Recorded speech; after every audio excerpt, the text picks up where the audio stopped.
Alrighty, welcome back. Hi, it's Sam Portland, author, creator of the Sports Speed System. And today I'm going to talk to you about hamstrings, specifically two hamstring injuries that I really like to use and give you exactly the reasons why. And they may not be the typical hamstring exercise, that you may be familiar with, put it that way. And the reason why is that these are two real key essential exercises that I use in my return to speed protocols for hamstring injuries. And if you want to see my return to play roadmap and start using it, then comment hamstring on this post and I'll get a link sent directly to you so you are able to apply those principles straight away and return to speed. It's so much fun. Thing about getting injured is the rehab, but the best thing about getting injured is coming back better, and that's how we view things here, right? So today, what we're going to look at and is a couple of these exercises, and this is the first one. So this is an inverted hamstring curl.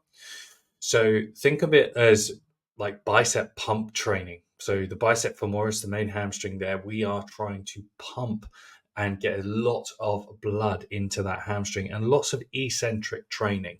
Okay, it's really important to understand that even though this movement is happening relatively fast in comparison, there's lots of hamstring activity going on. And what I want you to do is just literally clearly there's lots of hamstring activity, but what I want you to look at quite closely is how that hamstring is behaving as it lengthens. So you can watch this player here. As it comes down, bang, you can see that it catches all of his weight and he pulls through. And that you got that really nice pendulum motion.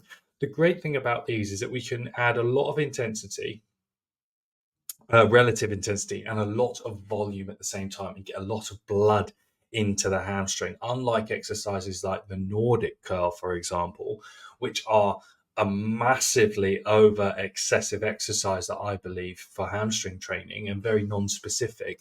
This one, we can actually get a lot of volume into the hamstring, which is really, really important. And we can get some good velocity. And what's happening, what's really important, you have to think about that hamstring as an elastic band. Can you see that in that video? How it's just bounce, bounce, bounce. And that's really important to know because remember, when we're returning hamstrings to speed, they need to learn to behave quickly. Okay. And this is lays the foundation. And all being well, these can go in straight away. We do lots of high volume hamstring stuff very early in the return to speed protocols, purely based on the fact that they need it. They need the volume. These hamstrings need the volume because they need to be able to be built. So that's the inverted hamstring curl. And here is an elevated outer range bridge. And the common theme between both of these exercises is that they are activating the hamstring at both ends simultaneously. And that's really important because that is what is happening when we are in our sprinting. And when we are in sprinting, and when we are sprinting, the load on our hamstring is huge, and you can't get away from that.